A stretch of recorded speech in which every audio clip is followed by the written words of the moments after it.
भारत में 125 crore mobile phone user हैं, जिसमें से 90% प्रीपेड प्लान के यूजर हैं। सर, आज मैं प्रीपेड प्लान के जो मोबाइल यूजर्स हैं उनकी ओर से दो समस्याएं उठाना चाहता हूं। सर, पहली समस्या है कि रिचार्ज खत्म होने के बाद आउटगोइंग के साथ साथ इनकमिंग कॉल का भी बंद होना। सर, जब प्रीपेड प्लान एक्सपायर होता है या मोबाइल रिचार्ज की वैलिडिटी खत्म होती है तो आपकी आवाज बंद कर दी जाती है। फोन मेरा, सिम कार्ड मेरा, नंबर मेरा, तो सर रिचार्ज खत्म होने के बाद आउटगोइंग कॉल बंद होना समझ आता है, लेकिन इनकमिंग कॉल बंद होना सरासर मनमानी है। सर, हमारा मोबाइल नंबर आज हमारी डिजिटल पहचान बन चुका है।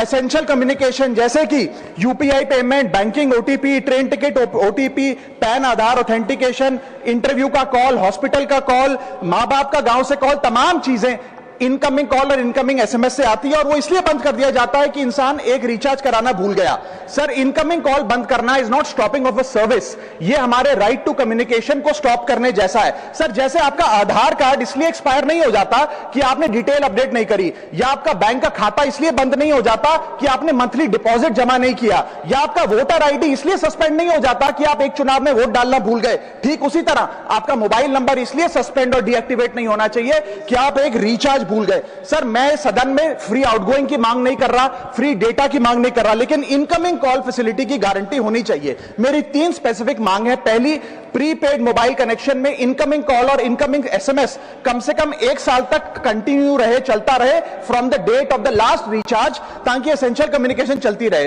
दूसरी, deactivation of the mobile number after 3 years. ऐसा ना हो कि आपका मोबाइल नंबर किसी को आपका मोबाइल नंबर बंद करके किसी और को अलॉट कर दिया जाए। कम से कम 3 साल का ग्रेस पीरियड देना चाहिए from the date of the last recharge. And third demand, mobile operator should introduce a low cost incoming only plan. वो लोग जो सिर्फ इनकमिंग के लिए फोन रखते हैं उनके लिए, जैसे कि 10 रुपए में 180 दिन की इनकमिंग कॉल की फैसिलिटी, इस प्रकार की स्कीम्स मोबाइल ऑपरेटर को लानी चाहिए।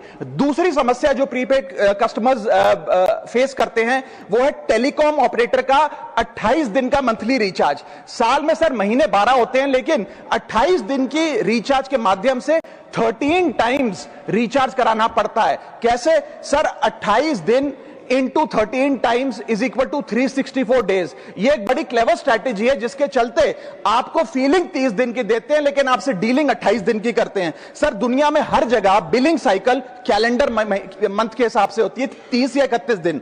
आपको मंथली सैलरी, लैंडलॉर्ड का रेंट, बैंक की ईएमआई, बिजली पानी गैस का बिल, तमाम चीजें 30 या 31 दिन के महीने के हिसाब से होती हैं। लेकिन ये मोबाइल ऑपरेटर, टेलीकॉम ऑपरेटर 28 दिन के महीने के हिसाब से आपको रिचार्ज प्लान बेचते हैं, ताकि साल में एक अतिरिक्त रिचार्ज आपको मिल जाए। मैं उम्मीद करता हूं कि इसे भी समाप्त किया जाएगा।